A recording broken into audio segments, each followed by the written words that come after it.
this section is on walking, and when you hear that, or you hear, you look at it, you go, well, what's it about? A lot of people don't have access to the techniques that you really need to hunt quail effectively.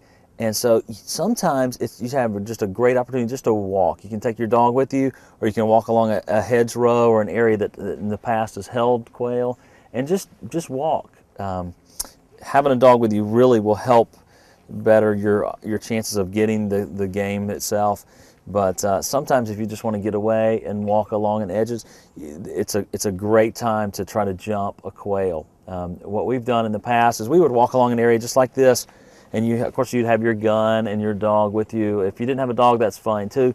You just find a place that would, a lot of times hold the quail, and hopefully you're going to just kick them up. You need to wear a good pair of boots if you're doing this kind of hunting, because as you walk along, you're going to be covering a lot of ground, and doing that, it can be a lot of fun. It's a great way to stay in shape and to get good exercise, but also just to get away and enjoy the outdoors, which is a wonderful thing. So if you don't have access to quail dogs and a way to really hunt quail effectively, get out and walk some areas, and you'll probably find there's a lot more quail in your area than you thought.